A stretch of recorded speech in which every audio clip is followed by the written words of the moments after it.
জয় শিবধাম। জয় শিবধাম। আচ্ছা, আপনি কতদিন থেকে শিবধামের সাথে যুক্ত আছেন? আমি সেপ্টেম্বর থেকে। সেপ্টেম্বর থেকে? হ্যাঁ, আগের বছর। আচ্ছা, সেপ্টেম্বর। তো আপনি পুরনো ভক্ত ধামের? হ্যাঁ। আচ্ছা, তো ধাম থেকে কি কি ফল লাভ হয়েছে আপনার? ধাম থেকে আমার তো যা অবস্থা হয়েছিল মানে মোটামুটি কম বেশি সবাই দেখেছে। আমি একদম বিছানায় শয্যাশায়ী ছিলাম।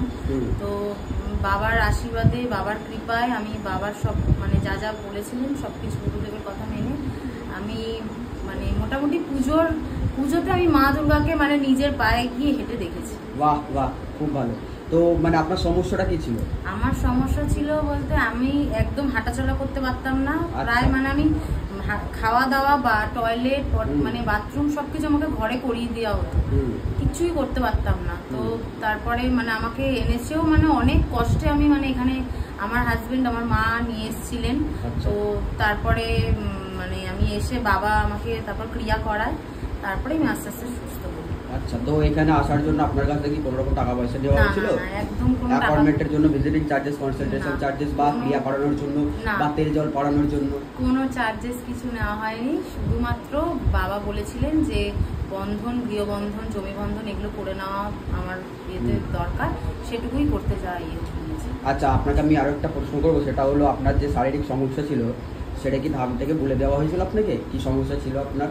হ্যাঁ, আপনি ওর জন্য হয়তো অনেক ডাক্তার দেখিয়েছেন। হ্যাঁ, ডাক্তার দেখিয়েছি। আচ্ছা, ডাক্তার কি বলছিল? ডাক্তার দেখিয়েছি, ডাক্তার প্রচুর পেন কিলার আমি খেয়েছি। প্রচুর পেন কিলার খাওয়ার পরও আমার সারা শরীর যন্ত্রণা, ব্যথা এসব কিছু মানে কমতো না, কমেও না। তো তারপরে আমাকে আবার নার্ভের ডাক্তার দেখানো হয়েছিল, ওখানে বলেছিল নার্ভের প্রবলেম। নার্ভের ওষুধ খেয়েছি কয়েকদিন খাওয়ার পরে, তারপরে বাবার এখানে এসে তারপর আমি সুস্থ হই। আচ্ছা আচ্ছা, তো এখান থেকে যাওয়ার পরে কতদিনের মধ্যে সুস্থ হয়েছেন আপনি? এখান থেকে যাওয়ার পরে আমার একটা ভুল মানে হয়ে গেছিল, আমার হাজবেন্ডকে বলে দেওয়া হয়েছিল, সেটা করা হয়নি বলে। তো আবার কিছুদিন পরে আমি আবার অ্যাপয়েন্টমেন্ট আমাকে এখান থেকে করে দেওয়া হয়। তো আবার আমি অ্যাপয়েন্টমেন্ট পেয়ে আবার আমাকে এখানে আসি, তারপরে আবার ক্রিয়া করানো হয়, তারপরে সুস্থ হই। তো যারা ধামে আসতে পারছেন না তাদের উদ্দেশ্যে কি বলবেন? যারা ধামে আসতে পারছে না তাদের উদ্দেশ্যে বলবো যে বাবাকে ঘরে বসে মন থেকে ডাকলেও বাবা শোনেন। বাবার কোনো মানে বাবার কৃপা পাওয়া বাড়ি থেকেও যায়। আমি ওরকম সবসময় আসতে পারি না, কিন্তু বহুবার বাবাকে ডেকেছি, ডেকে মানে বাবা শুনেছেন। আচ্ছা, তো না যারা বলে কি শিবধামে গেলে নাকি অনেক টাকা নিয়ে নেয়, হাজার হাজার টাকা, লাখ লাখ টাকা লুটে নেয়, তো তাদের উদ্দেশ্যে আপনি কি বলবেন? একদম না। বা যারা ভিডিও দেখছে বলছে, ভাবছে তারা, বা তারা মন্তব্য করছেন কমেন্টসের মাধ্যমে যে এটা নাকি একটা ফেক জায়গা, স্ক্রিপ্টেড, সবাইকে আগে থেকে লিখিয়ে।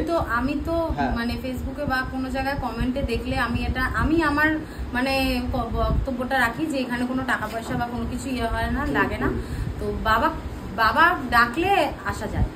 আচ্ছা, আমি আরো একটা কথা ক্লিয়ার করবো যে এই যে ধামে যে ভিডিও দেওয়া হয় তার জন্য কি কোনো ভক্তদেরকে জোর করা হয় বা ফোর্স করা হয় কোনো রকম?